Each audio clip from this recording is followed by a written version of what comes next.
Juges, chapitre 11. Jephthé le Galaadite était un vaillant guerrier.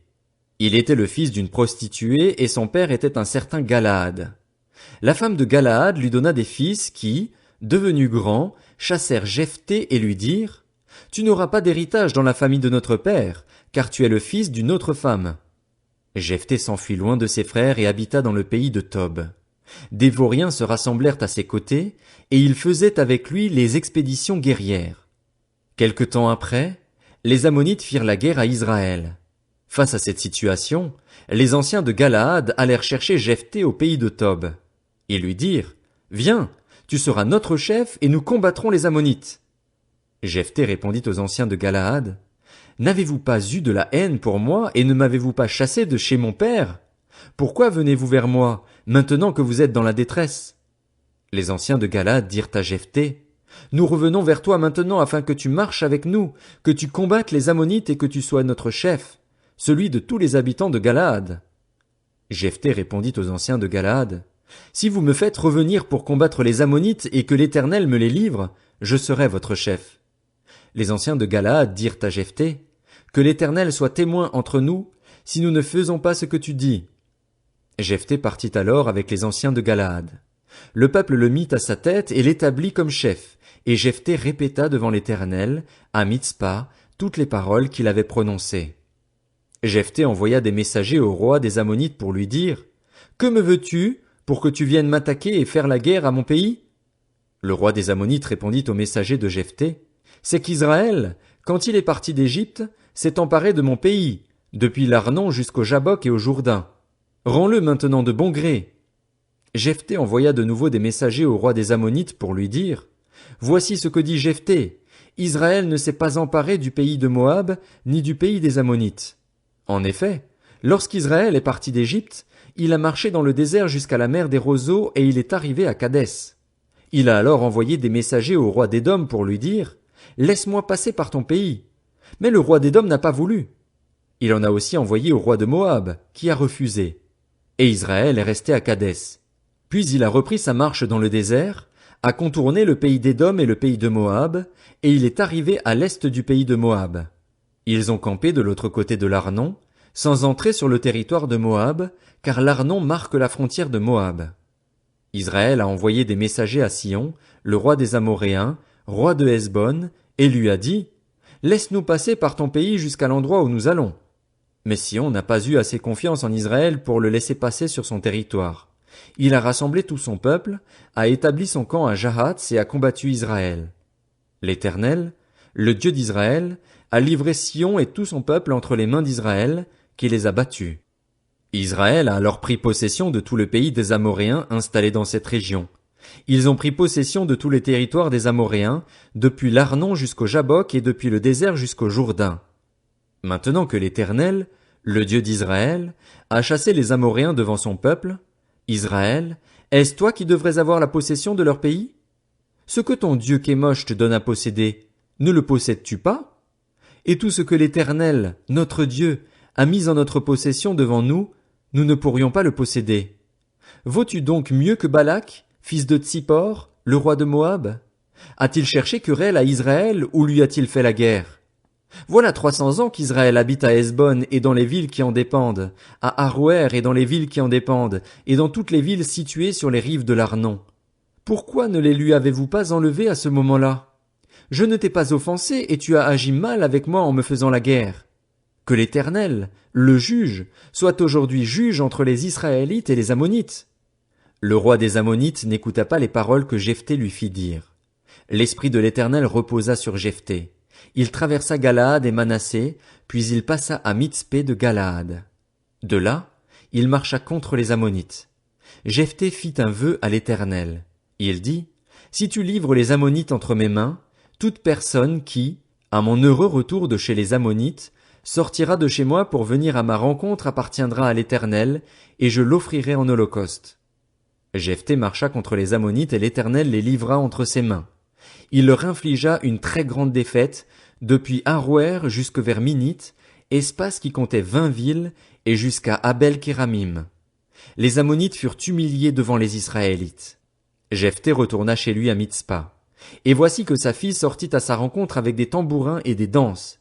C'était son seul enfant. Il n'avait pas de fils et pas d'autre fille. Dès qu'il la vit, il déchira ses vêtements et dit: Ah, ma fille, tu me jettes dans l'abattement, tu fais partie de ceux qui me troublent. J'ai fait un vœu à l'Éternel et je ne peux revenir en arrière. Elle lui dit: Mon père, si tu as fait un vœu à l'Éternel, traite-moi conformément à tes paroles, maintenant que l'Éternel t'a vengé de tes ennemis, des Ammonites. Elle dit encore à son père: Accorde-moi seulement ceci, laisse-moi partir pendant 2 mois. Je m'en irai, je me rendrai dans les montagnes et j'y pleurerai ma virginité avec mes compagnes. Jephthé répondit: Vas-y, et il la laissa partir pour 2 mois. Elle s'en alla avec ses compagnes et pleura sa virginité sur les montagnes. Au bout des 2 mois, elle revint vers son père et il accomplit sur elle le vœu qu'il avait fait. Elle n'avait pas eu de relation avec un homme. Il y eut depuis lors une prescription en Israël. Tous les ans, 4 jours par an, les filles d'Israël s'en vont célébrer la fille de Jephthé, le Galaadite. Juges, chapitre 12.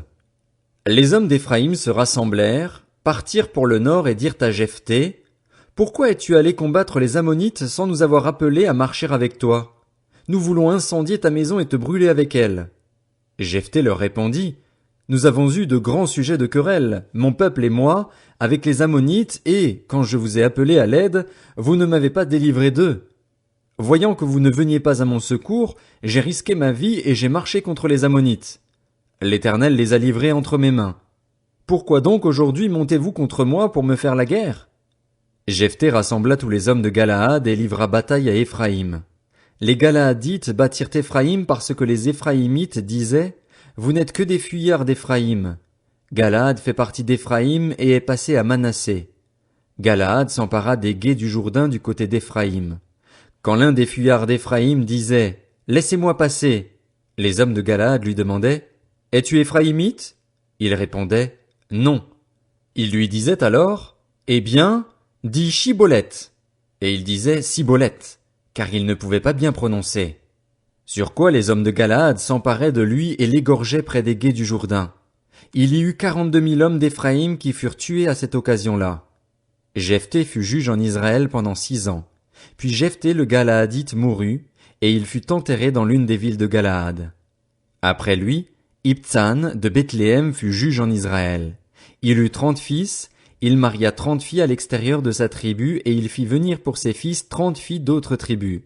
Il fut juge en Israël pendant 7 ans. Puis Ibtsan mourut, et il fut enterré à Bethléem. Après lui, Élon de Zabulon fut juge en Israël. Il fut juge en Israël pendant 10 ans. Puis Élon de Zabulon mourut, et il fut enterré à Ajalon, dans le pays de Zabulon. Après lui, Abdon, fils d'Hillel, le Piratonite, fut juge en Israël. Il eut 40 fils et 30 petits-fils, qui montaient sur 70 ânons. Il fut juge en Israël pendant 8 ans. Puis Abdon, fils d'Hillel, le Piratonite, mourut, et il fut enterré à Piraton, dans le pays d'Éphraïm, sur la montagne des Amalécites. Juges, chapitre 13. Les Israélites firent encore ce qui déplaît à l'Éternel, et l'Éternel les livra entre les mains des Philistins pendant 40 ans. Il y avait un homme de Tsoréa, du clan des Danites, qui s'appelait Manoach.